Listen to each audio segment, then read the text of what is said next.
Okay, we are live, but we got to let it breathe here just for a moment while we bring on Facebook and Meta and get everybody in the house, and we are good.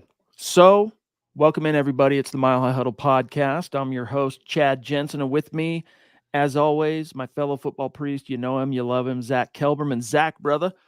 We're about an hour and a half late because it's Father's Day. We both had kind of family things going on, and rather than cancel a precious off-season June 16th episode, we kicked the can down the road by an hour and a half. So we hope everybody bearing with us on that.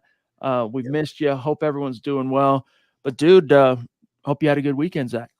Same to you as always. Hope your Father's Day was well, Chad. Same to you, Scott. I know you got back from a little weekend vacay, and I'm excited. You mentioned June 16th. We're still waiting for the chat to fill out. Scott said he was first here, but we're always ready to talk Broncos football and get into this report, supposedly that Jarrett Stidham, Chad, had the best offseason. Yes, let's dive in. So, of course, we always look to Mike Kliss of 9 News for the deets. He usually is the first guy with the information on this or that, breaking the news. They give it to him first, et cetera, et cetera. Well, as such, he's a pretty good barometer, I guess is the word, for how things are going. And in his kind of post OTA notebook, he wrote this quote, "Say this for Stidham. He hasn't moped about becoming crowded with hotshot newcomers. He bowed his neck and competed. To almost all media observers, Stidham was the best of the 3 quarterbacks, with Nix also mostly promising during the offseason practice sessions." And then he said this as well, Zach, quote, "The truth is Stidham is the incumbent starter. He was 1-1 in the Broncos' final 2 games last season, throwing for a nearly 500 combined yards with 2 touchdowns and an interception. That doesn't mean Stidham will start game 1. Uh-oh, it's doing that. Sorry, guys, this thing's playing. Oh, man. Our back-end system on, we gotta get this straight. Anyway, sorry. Back to what he was saying real fast. I'm gonna finish this. It doesn't mean Stidham will start game 1 at Seattle on September 8th. It just means he remained the top-performing QB through the Broncos offseason. Again, by most media views, not necessarily from Sean Payton, the only view that counts, which concluded Wednesday, close quote. So, Zach, sift through that, my friend. Well, number one, Sean Payton talked about this himself, that it's no really surprise that Stidham's a little ahead because he's had a year in the system, and he called them all orphan dogs to begin with. They came from different, areas, and now they're all on the same team.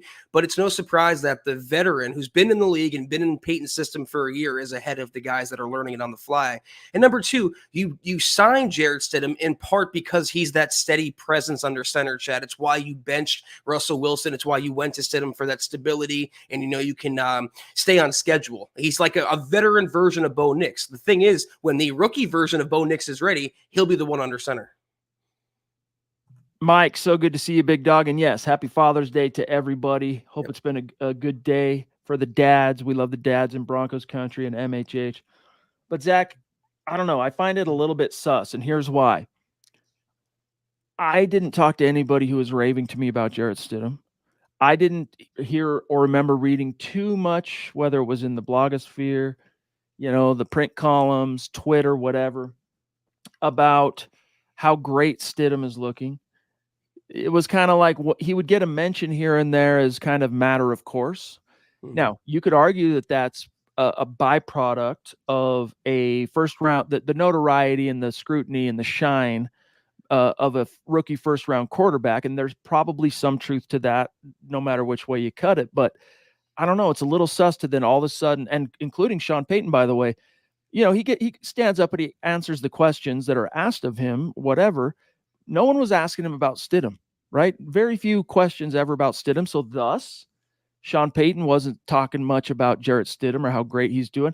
There was a comment here and there. Again, I'm painting with very broad strokes, but in reality, Zach, Jarrett Stidham as the veteran, the guy who's in his second year in the offense, all that stuff, you can't just be kind of like ahead of Bo Nix by a little bit coming out of OTAs. Like, if you're going to outshine the handpicked first-round rookie quarterback by your head coach, you got to be the gap's got to be significant between you. And I'm not certain that there's enough of a gap there up to this point anyway for it to mean anything. But it really won't matter anyway until we see how it looks in training camp and preseason. Well, you're 100% right on that. If he wants any shot of starting week 1, he has to separate himself and by a large margin. But with the thing with minicamp practices, the reason why we're not talking about it is because a guy going 10 for 10 against guys in shorts and t-shirts, that's what you expect. A guy who throws a pick, for example, like Zach Wilson, that's going to get talked about. So it's kind of like a center in football, Chad, or a kicker or a placeholder. You only talk about them when bad things happen. That's what OTA practices are, is to weed out the bad. The thing is, though, we all knew Stidham would keep the offense on track, and he is who he is, Jarrett Stidham. But it will be different, like you said, this summer when Nix has a little more time in the offense and he begins to pull away from the pack. I don't know, dude. Am I tripping? Is it sus that all of a sudden, no mentions really all of a sudden? It's not just Kliss saying this, right? Kliss said it, yeah. But he's saying almost all media members say Stidham had the best offseason. Really? I don't know, man. That just seems a little sus. Like, and this is tinfoil hat a little bit here, Zach, but it's like, is there an agenda? I don't know. That's where my mind goes when it's incongruent with what my eyes are seeing. I'm going, wait a minute, what's actually happening here? Now, it'd be one thing, and I wouldn't be questioning it the way that I am, Zach, if it was Mike Kliss coming on and saying, and according to me, from what I saw, Jarrett Stidham had the best offseason. I go, okay, that's what he saw. Copy that. It's noteworthy. We'll definitely take note of that and see how it shakes out. But to kind of speak on behalf of everybody, I thought that was curious. It's, to me, I'm not trying to diss the man. I have a lot of respect for Mike Kliss, but it sounds like more of a Kliss thing than anything else. Him thinking that he can speak for everyone with that declaration. And Chad, I value his opinion greatly, but I haven't seen a consensus that Jarrett Stidham has been the QB1 in offseason work. It's been that Bo Nix has looked pretty as advertised, if not better than expected, leading the offense, getting the playbook down. So again, we trust these insider reports, Chad, but they are human beings. They have biases and agendas too. And I think maybe Kliss, like you said here, was pushing that, if only subconsciously. Indeed. And I like what Scott's saying behind the scenes here. Stidham can have the best offseason. Nobody cares. And including Coach Payton. I mean, it's all data. It's all information that factors into what will eventually become, Zach, the final decision, right? And it kind of maybe sets the stage, or perhaps might provide a little bit of momentum if it's true. Like if that's what the internal read is, that Stidham, is kind of got himself a little bit of breathing room as the QB1. It still is meaningless because, like you said, throwing on air. Very low stakes, very low intensity. I mean, they're out there doing their thing, but it's shorts and a lid, right? Phil, what's up, brother? So good to see you. Also, Big Earn, happy Father's Day, Broncos country. We got Shot Creator jumping in with a super chat, breaking things off for us here on super chat tonight. Thank you, buddy. Says hello, Chad and Zach. Quick off-topic question: isn't Bo Nix officially number 10? Why is it that my NFL shop jersey order isn't coming till October 8th? I don't know, dude. Maybe what's weird? Here's something weird about that. It seems like there's maybe a joke there that I'm missing. I don't know. But Zach, I ordered like a trio, 3 or 4 maybe, of Bo Nix jerseys within 3 or 4 days of the new. We got the new design coming out on the jerseys, right? The Nix, and then he gets the number 10, right? Because that was a little bit in doubt. Of course, it was given to Zach Wilson before the draft, and then they gave it to Nix. I get it in order, 3 or 4 of them through the Broncos. I always go through the Broncos, and like when we do the giveaways and stuff, I always go through the Broncos fan shop, their team store online, and back order, which I expected, and that's fine. Michaela, who won the last jersey on YouTube, I went in weeks and weeks, Zach, maybe a month after, to put in her order because she wanted a Bo Nix of the new look. She already got it, as you guys know. I just got an email from the fan shop or whatever, like sometime last week, saying, "Oh, by the way, your jerseys will be here second week of July." I'm going, that's kind of weird. I wonder. I don't really know exactly how the fulfillment works on that end. But Shot Creator, just stay patient, big dog. That's what I was going to say. I don't really understand how the process works, but I would guess that it has something to do with him getting the number a little later, like you talked about, Chad, and also maybe high supply and a lower demand of Bo Nix number 10 jerseys. And like Daniel Garcia said in the side chat, jerseys take time, my guy. I mean, they have to, get it for the fans, get it all sorted and shipped out. So you'll get yours, and I'm sure it'll be nice and beautiful when you finally do. No doubt about it. Shot creator, thank you, my friend. Really appreciate the super. And if there was some subtext or joke we missed, clarify, my dog. Mike Edel, bro, so good to see you. He's got a different handle on Instagram, which I did know. And then he was DMing me on a specific subject, and I'm responding to him, and he's like, by the way, it's Mike Edel. I'm like, oh, yeah, it is Mike Edel. So apologies for forgetting. That's what you get for not having the same handle, by the way, Mike. I'm just busting your cojones. He says, good evening, gentlemen in Broncos country. I will not be surprised if Stidham starts the season. Just time in the system, I think. Sean will know when Bo is ready. Go MHH. Yeah, I mean, it's not going to be, if this ends up being, Zach, some sort of a harbinger, and Stidham is named the starting quarterback out of camp, I don't think too many people will be shocked or surprised. However, it will be, unfortunately, counterproductive because we already know that the odds, Zach, point toward this season really probably being a growth season, kind of not to call it another lost season but in the grand scheme of things, when people look back, that's probably the direction it's going. So you're going to start a quarterback knowing that he's not your future. He's in a contract year. He's probably going to be gone after this season. Why? Just if they're this close, or if they're, that's why I don't really see it happening that way. But if it does, Zach, I don't think anybody will be too shocked.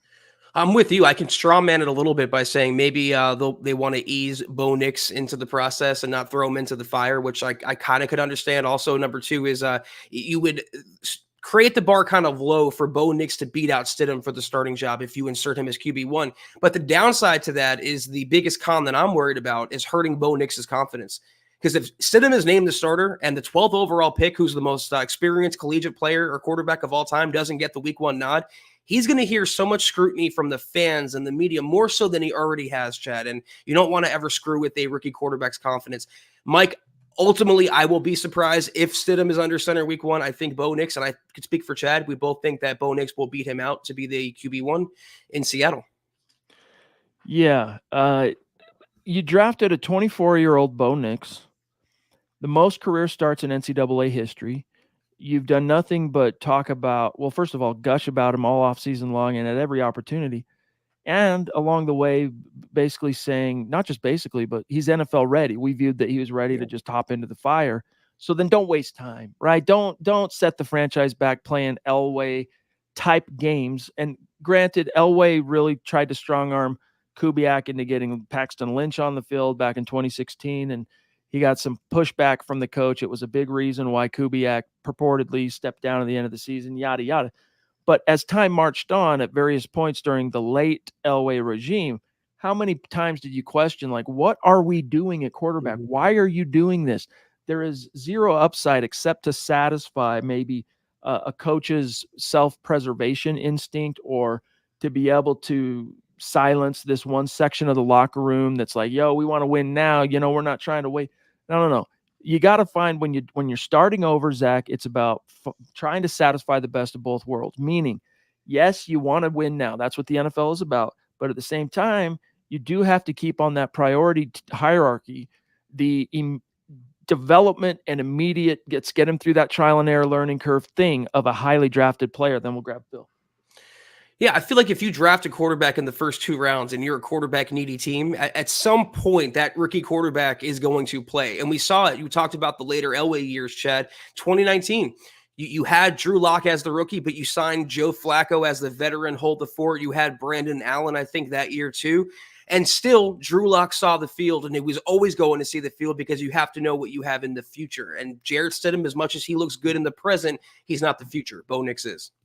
Let's grab Phil. Thank you, my brother, down in Tucson. Again, hope you've had a phenomenal Father's Day. He says, good evening, Chad, Zach, and Deacon Scott. Of course, our resident QB is getting all the praise. Who else has been around Peyton's offense the longest? Let's just settle down and see what happens after training camp and preseason. Got to assume Nix will be the starter. Buckham, MHH for life, Broncos for life. Yeah, I mean, I just, for what it's worth, just I'm not riled up about it. I'm just kind of curious about it. Like, and again, if bullets were flying right now, Zach, and we were in the midst of a season, like certain storylines aren't going to get as much shine from MHH as they would this time of year. But being that the Broncos did posture this as a three-way open quarterback competition, you got to believe and expect it's going to get scrutinized from every single angle till there's a resolution. You said it best earlier. It's June 16th right now. These are the types of conversations we're going to have, and especially if we keep dealing with the negative narratives around Bo Nix and the Broncos. Phil, you're right. I'm with you there, but we got to keep the offseason going somehow, and pushing back on this kind of talk, I think, is productive when nothing else is going on. But also, Phil, if there are any other specific topics that are on your mind, definitely want to hear about them. Put them in the chat, my friend, and we will get to them. Hey, what's up, Twitch? Sweet Shizuku, what's going on? Real quick, got to say what's up to the Instagram peeps. Good to see y'all. 72 M Ramos saying, I hope Jarrett Stidham doesn't start. He's saying Nick's better start. We shall see. What's up, Skylar? I see my dog Skylar in the house. Zach, also, I want to get your thoughts at the risk here of, I don't want to risk the site auto playing a video even after I've paused it. So I'm going to go into my emails, and this might take a second, but give me just a moment. Mm-hmm. I wanted to get your thoughts on what Courtland Sutton, we talked last week, the big news being that he arrived, right, for mandatory minicamp, which was cut short by a day. But then also kind of how he was talking about his ankle surgery and how, he's not sure what's going to happen with his relationship with the Broncos in the next 6 weeks or whatever. But one of the things that kind of got lost in the shuffle amongst those other kind of prominent storylines was something he said relative to Bo Nix. And I thought it was interesting. I want to get your take on this. He was asked, hey, well, Court, don't you hope that you can be a part of what is, Sean's obviously trying to build something on the offensive side. Isn't this, do you hope to be part of that? And of course he's saying, yeah, I hope so. I hope I'm part of the bigger picture. I've been told what the game plan is. I've also been told some other things. We'll see what happens. He goes on to say, quote, we want to win right now. Whoever winds up coming out on top in the quarterback competition, if it's Bo, if it's Jarrett, if it's Zach, whoever winds up coming out will give us the best chance to win. I think Bo, being a young guy and a guy they took really high, I understand the politics of the game and everyone's rooting for him to be the guy. I think he does a lot of things really well, and I think he has the ability to go out and have success early. I don't see this being a 3 or 4 year process. If it becomes a 3 or 4 year dynasty, then I hope I'll be a part of it. Close quote. Your thoughts? I hope I'm not misinterpreting what he said when he talked about the game plan. I'm assuming that's the plan for the starting quarterback, Chad. And he goes, I don't know the game plan, but then he talked about Bo Nix not taking so long to develop and maybe being a dynasty. In the interest of, the question was posed to him about being part of the big picture offensively and what Sean's trying to build. So I think what he's saying real quick is to the effect of, I know what that eventual vision is. Whether, like you say, he's speaking to maybe a Birds told him, yeah, we're going to probably be going with a rookie. Maybe not. But I think he's just generally speaking about the vision, so to speak. My opinion is still pretty much unchanged. I thought he handled that presser pretty well, Chad. He handled it like someone's been in the league since 2017? When was 18? 2018. I mean, he's always been good in front of the media, but he still left the door open for, I might be here, I might not be here, I want to be part of it, I might not be a part of it. So let's see him show up to training camp in late July, and then we'll go from there on court. Word. But it is interesting to hear him say, I don't remember, it's been long enough that I probably wouldn't remember this, but just off the top of my head, Drew Lock was a second-round pick. There is a difference, but I don't remember him gushing about Drew Lock when he got here in 2019. I mean, he was a second-year guy, Courtland Sutton, and it was Mile High Joe, right? Mile High Joe was the plan in 2019. That didn't work out, but I think it is interesting how he's saying, yeah, I think he can have immediate success, and then talking about, I don't see it being with Bo. If we go with Bo, I don't see it being a 3 or 4 year like rebuilding process till we kind of get our what together. That to me is interesting. Some confidence, obviously, in the rook. Taylor, bro, so good to see you. Appreciate you, my friend. He says, hey guys, been a while, but I would rather have Jarrett Stidham start over Zach Wilson, even though I would rather have Bo, of course, starting over both. I hope he continues to thrive. MHH for life. So let's just for a second, let's say they want to, whether it's appease the veterans, whether it's whatever justification, and they want to go with one of the veterans, right? Which would you prefer to see? Bo Nix sits for a quarter of the season. Better than that, Chad. I mean, I don't see what Zach Wilson brings you other than instability, and you wanted to move on from instability. That's why you moved on from Russell Wilson. He's, I guess, a decent pet project for Sean Payton in the spring and the summer, but when the butts hit the seats, Chad, he doesn't perform, and we saw that in minicamp already, throwing an interception. If you had to go with the veteran, I'll take the steady hand in Jarrett Stidham. He can keep the seat warm, keep the offense kind of moving, and not turn the ball over or take unnecessary sacks. Man, I don't know. I'd be torn on this, to be frank with you, because I do get the kind of, we've been there, done that, seen Zach Wilson, and he's kind of damaged goods in a sense. I mean, if the Broncos' first focus is really rebuilding his confidence, it kind of tells you where things are at. But there is an upside there, albeit as slim as, lots of impediments. Like, you're looking up through a jungle of overgrowth and you can see a peak up there, but there's a lot in between. That's kind of what it is, but the peak is there nonetheless. With Stidham, man, it's like you're not even getting halfway up through the growth. Like, it's capped, bro. It's a ceiling, impenetrable, and it's not a high ceiling. That would be my concern. Now, if your idea is, the priority is, well, let's just give the guy, put the guy in, Zach, that accelerates or hastens the day that Bo Nix is going to step in. Well, then for me, it's like put in Stidham, and maybe it's Wilson. To your logic, maybe it's Wilson. But the fact that we have to even debate the merits of that tells you where things are at relative to the veteran talent on staff. Go with your rookie here, guys. Exactly. It also shows you where the Broncos are if Bo Nix wasn't in the picture. So anyone hating on that draft pick, Chad, being stuck with the prospect of Jarrett Stidham or Zach Wilson for a year, I'll repeat it, what we heard on draft night. God bless Bo Nix. That's right. That's right. I also like to hear from, by the way, we heard from the coordinators and a few select position coaches on Thursday, including quarterbacks coach Davis Webb. And as a guy that's, he's only Bo Nix's senior by 4 or 5 years, but he's a former player in the league and recently, right? Like, he literally started the season finale of the 2022 campaign for the New York Giants, hung up his cleats, and by the end of that next month had joined the NFL coaching ranks as the Broncos position coach, quarterbacks coach. I liked hearing him talk about how, look, as I'm going through things, I'm trying to help teach these quarterbacks. We don't want to be, quote, check down Charlies. Amen to that, brother.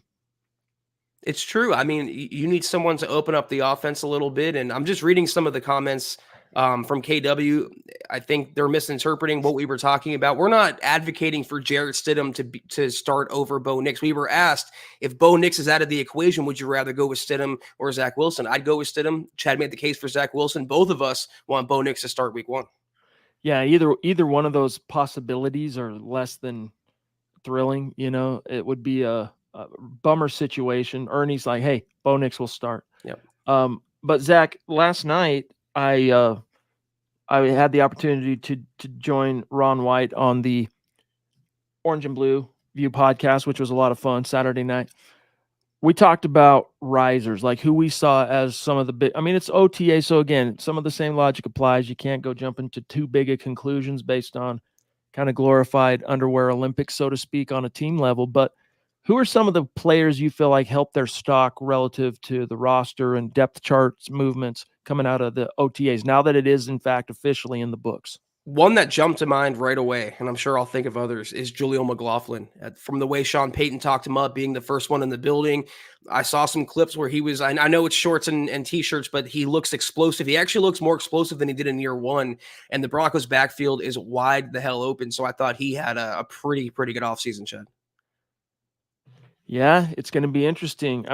Ron White, for what it's worth, he was gushing about Blake Watson, right? The undrafted rookie that shares a lot of similarities to Jalil, but it's kind of hard to get a beat on that particular position group because one of the guys who figures to be a big player in how the depth chart resolves and thus how the roster spots resolve hasn't been there, right? Audric Estime, the 5th-round pick, Notre Dame, undergoes a little procedure. He'll be good to go in training camp, but that's when I think we'll start to see things shape up. But this time around, I don't think it's going to be so easy, Zach, to predict exactly 1, 2, and 3 on the depth chart. It's going to be a little bit of a race. And like even Eric Trickle, whatever it was, I think it might have been Friday, doing kind of he's going through every player on the roster, doing kind of a roster profile ahead of the training camp ramp up.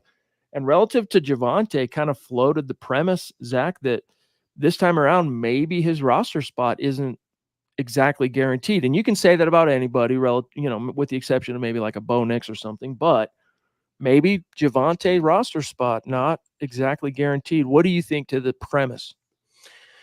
I think we talked about this last week. He's going to have to earn his RB1 supper, Chad. I mean, he has to show again that he's pre-injury Javonte Williams and can fend off the power backs in Estime and Samaje Perine, and also the speed backs in McLaughlin and Blake Watson. 2 other names really quickly. Another positional group that's wide open is tight end, and I think Lucas Krull had himself a pretty good offseason, and even Sean Payton talked him up, comparing him to Greg Dulcich. Another guy in the secondary that I think stood out, I mean, literally because they talked about his length, was Riley Moss.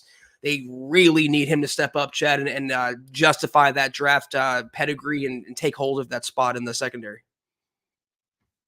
I can't wait, dude. He's one of the guys that I'm still excited to finally see an opportunity. Hopefully that happens sooner rather than later. I just like you mentioned, the length they talk about, but I still think back. Obviously, we have all that tape of him at Iowa, but I still think back to Marvin Mims talking about his first impressions of Riley Moss when they joined together at the first rookie minicamp last year under Sean Payton. He's like, yeah, Riley's a guy that he wants you to know. He wants you to feel him on the field. He wants you to know he's there. So he does a lot of talking. He's a little pushy, a little touchy-feely, not in a weirdo way, but you know what I'm saying? Like, he's in your hip pocket. He's going to let you know. And I just love that mentality. Same. They need that dog out there. We talk about it all the time. I'm probably, playing it out too much, but you're starting to see some of those players on defense. Malcolm Roach, you need another one out there in Riley Moss. If only just, again, Chad, you invested so much in him, and you really need someone to step up opposite PS2. KW, thank you for being with us on YouTube, my friend. He says, hey, what are we talking about? Stidham isn't winning more than 6 games, no matter how steady he is. Go with the guy who was drafted to win 14 games and go to the playoffs. Amen, dude. You're preaching to the converted and the choir. That's what you're doing here, my friend. I would argue in a vacuum. So removing Zach, to use the term Courtland used, the politics of a first-round quarterback being on the roster and a rookie and all that. I would argue that Stidham on almost any other team, with a few exceptions, that's probably your limit. With Sean Payton, I could see him doing a little bit better, but a little bit isn't going to get you over the top. Like I would say like max ceiling for him is probably 7-8 win guy. Yeah. There might be a season here and there, blue moon, where that might get you at least in the conversation for a wild card, but not in this AFC, not the way, not based on the current lay of the land. There's some juggernauts, and even the juggernauts, by virtue of how many there are, Zach, it pushes some of the really good teams down a peg or two. You got to be good, man. You got to be a really good team to make the wild card in the AFC. So Stidham, it's just spinning your wheels. Let's face it. Mm-hmm. You play Jarrett Stidham over, as I like your verbiage here, K-Dub, the guy that you drafted to win 14 games. Maybe that doesn't happen overnight, and it probably won't, right? But like, you got to start working toward that ASAP. Now, if we were talking about a guy like, I'll just use Paxton Lynch again, who was a very untested player coming into the league, had one decent season to write home about at Memphis, needs some time to kind of mature, to be frank. It wasn't just football IQ, it was life IQ. It was like almost everything. You can understand. I still would be saying get him on the field sooner than later. Like, if you can't, if the gap between the guy, the veteran that you have, and him is negligible, then just err on the side of the upside in the youth, because so important, Zach. It's so important to just get these guys the time on task they need to kind of break through the chrysalis, right? They go from being the they go from being the what do you call it, caterpillar? Geez, I'm having a brain fart here. To finally breaking through and becoming the butterfly, or whatever it is they're meant to be. The sooner you get them out of that chrysalis, the better. And the only way to do that is to play them. Yeah, and why do we want to do that for? I'll answer my own question. To see what you have in the prospect, in the quarterback. You don't know until you know. We know what the Broncos have in Jarrett Stidham, and like Chad laid out, a low end QB1 if you had to start him, a 6, 7, 8 win guy, but a pretty good number 2 that you'd be pretty content with as a backup. A step up from Brett Rippon for sure, but not someone that you want to hedge the future on like a Bo Nix. So that's where the Broncos find themselves. We got Daniel Garcia jumping in with a super chat. Thank you, my friend. We do appreciate you. Hope you know that. He says, if we're scared to lose Court or scared of the tough schedule, we got to start Bo to let him develop in the league and mesh with our weapons. Hashtag MHH. Exactly, dude. I mean, that's just the way it is. The only way out, so to speak, Zach, is through. And the only way through is in this league, it's a quarterback-driven league. Jarrett Stidham isn't that guy. You signed him for a song, basically, right? 2 years, $10 million after playing out his rookie deal. Zach Wilson is traumatized. He's beat up. He's battered. I mean, he might as well have the word bust tattooed on his forehead. Doesn't mean he can't be redeemed. Doesn't mean there might not be a second win with him, but I doubt it. You know, the odds say no. He's done for. Now, who knows, Zach? Maybe Sam Darnold will experience a similar second wind because the reports are he's quite a ways ahead of J.J. McCarthy in Minnesota, and he's working with Kevin O'Connell, who has a decent track record so far with quarterbacks with his young NFL coaching career. But still, I'm not counting on that. That ship sailed, Zach, for Jarrett Stidham. And in the case of Zach Wilson, why even bother when you have the most experienced college quarterback to ever enter the draft, 24 years old, former Heisman Trophy finalist just a few months ago? Just play the dude. Just rip that Band-Aid off. Let's get through it. The only way out is through. I really like that because the Broncos have tried every other way, Chad. They tried going around. They tried going over the top. They tried even going backward. But this time they have to just push through it and bite the bullet. Step 1 was drafting that quarterback in the first round. Step 2 is putting that rookie quarterback on the field and seeing what you have in him. So we're in a perfect lockstep agreement. Okay, guys, we're sitting here at about 32 minutes. We got started obviously very, very late tonight by about an hour and a half because we both had some family Father's Day stuff going on. So we are going to keep tonight a lot briefer than we might normally. So get your questions, get them in the chat, supers, anything. We will get to them, but this is the kind of 2-minute warning, let's say. Not literally, but you get my drift. Phil, brother, jumping in again. Thank you, big dog. He says, what do you do if Stidham starts and goes 5-1? Do you still put Nix in? You can't.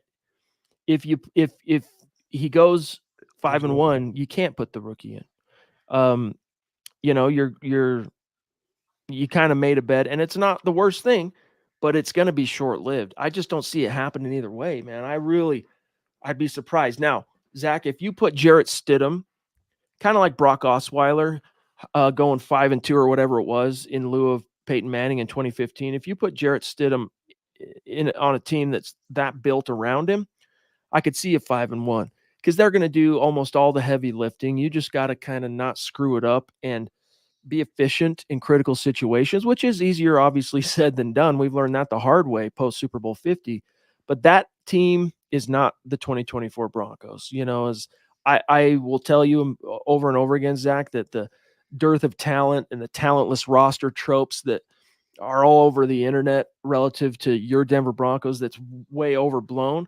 But I'm also realistic and pragmatic enough to realize it's a far from perfect roster. There's plenty of warts, plenty of kind of holes and imperfections.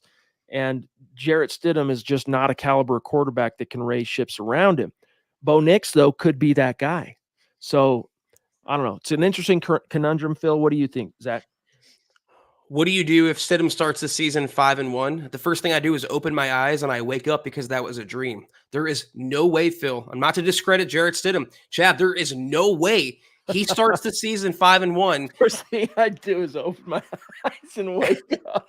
I'm serious because there's no way he's beating the Seahawks, the Steelers, the Buccaneers, and the Jets. And you throw in the Raiders and the Chargers in there. There's no chance he's starting the season 5-1. And we can play these what-if games, the hypotheticals. The point is you got to get Bo Nix on the field because you know what you have in Jarrett Stidham. It's not 5-1.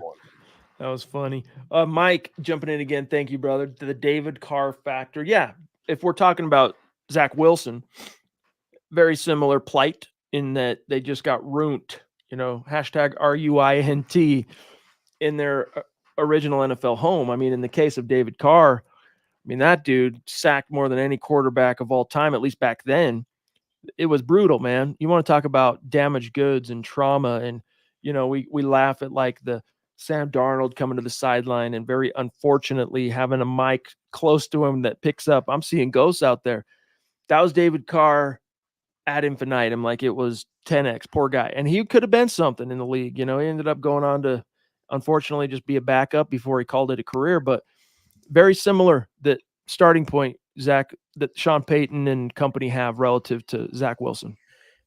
I don't even want to broach this topic. I don't want to put that bad juju out there. I just looked it up. David Carr had 76 sacks as a rookie, which is just egregious over 16 games. The Broncos, Chad, only allowed 52 last year. Still a lot, still way too much. But then you factor in how many of those were on Russell Wilson and how many of those were on the offensive line. I don't think we have to worry about the Carr factor. Well, that's another thing is when we talked about Jarrett Stidham's the difference in how things looked, and then also just how the offense worked in the 2 games that Stidham got to end the season compared to Russ. Didn't take anywhere close to the number of sacks. Didn't put the Broncos in anywhere close to the number of dangerous situations and positions, but just couldn't move the needle offensively. Like Mike Kliss in that same article we were talking about to open the show, acts as if throwing for nearly a combined 500 yards over 2 games, which, by the way, were meaningless. So, like, you could have just been like, hey, this is my opportunity. I'm going for it. I'm Matt Flynn in this bad boy. Let's go. So it's not like 500 yards or anything to write home about. But Jarrett Stidham, I kind of lost my where I was going with that. But still, I think we all know. I mean, it's like K-Dub said earlier a minute ago. What are we talking about here? First thing we do is open our eyes and wake up because this is a dream. 5-1. It's not. I mean, it wouldn't happen with Bo Nix either. I'm not expecting the Broncos, Chad, anybody else listening, to start the season 5-1. That is a very daunting schedule starting week 1. But I'll echo what you said earlier. Spinning your wheels, staying in neutral. You're not going anywhere by starting Stidham. Start Bo Nix. If Stidham starts and goes 6-0, Zach will shave his beard. That's going to happen before the season for sure. I can't keep this going much longer. Gets itchy. Okay, I think we reached pretty much all the topics we wanted to get to tonight. We got a few messages for you all, though, before we leave, so don't dip out quite yet. Tremendous episode, as always, of the Mile High Huddle podcast. If you're not doing so, please follow us on Twitter at the MHH Pod. You can follow the main account on Twitter at Mile High Huddle. Chad at Chad and Jensen, myself at Kelberman NFL, and Scott, our producer, at Scout Kennedy. If you guys want some merch, check out MHHmerch.com and get you some. If you haven't done so yet, please drop us a like at Facebook.com/Mile High Huddle Pod. You can find us on Insta at Mile_High_Huddle.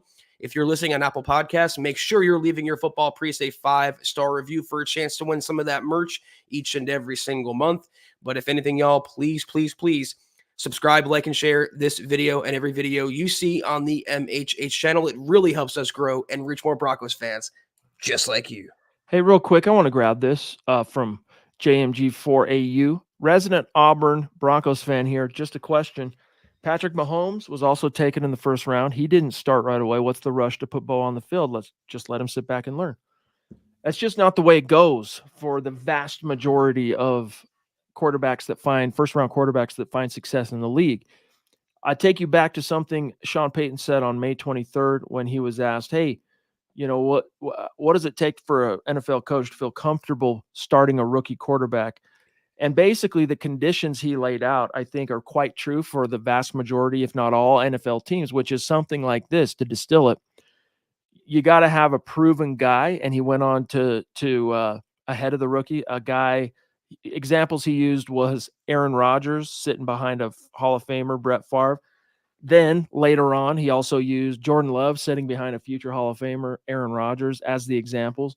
Obviously, nobody in Denver currently, Jarrett Stidham, Zach Wilson, is even on close to a level of any of the names I just mentioned there. Mm-hmm. And so bottom line is not even Trevor Siemian, he doesn't meet that standard in 2016 and 2017.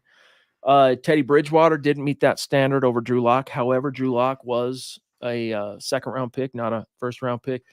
And in the case of Patrick Mahomes, I mean, he had half the amount of college experience, for what it's worth, that your boy Bo Nix did. And not only that, they did have a guy that kind of met the standard in that Alex Smith, coming off of how many consecutive years of leading whatever team he was on to the playoffs, including the Niners, and then a couple, 2-3 years straight with the Chiefs.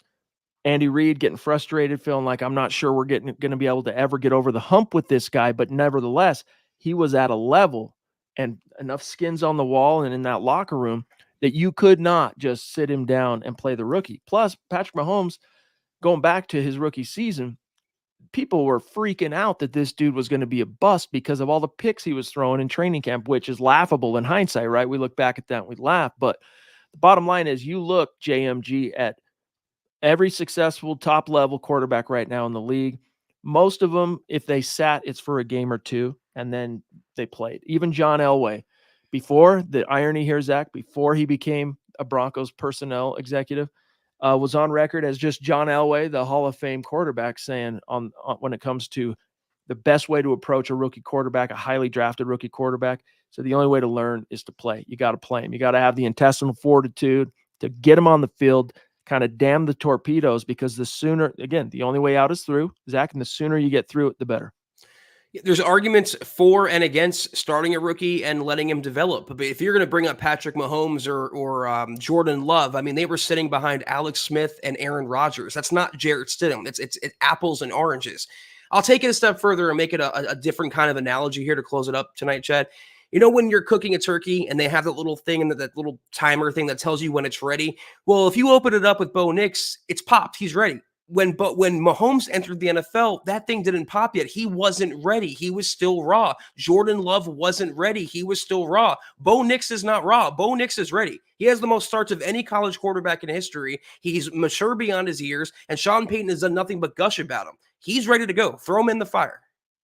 And for what it's worth, we're not talking about, Bo Nix, the most college starts ever playing like at Houston.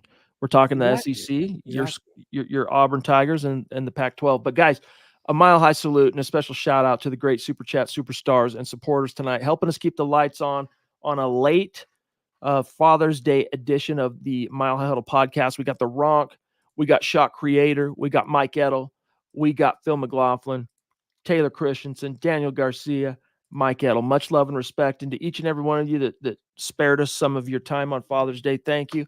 Again, happy Father's Day to everybody out there in Broncos country. Much love and respect. Can't wait to see you again tomorrow night. Happy Father's Day to all. We'll see you tomorrow night. Have a great rest of your Sunday. Take care. And as always, go Broncos.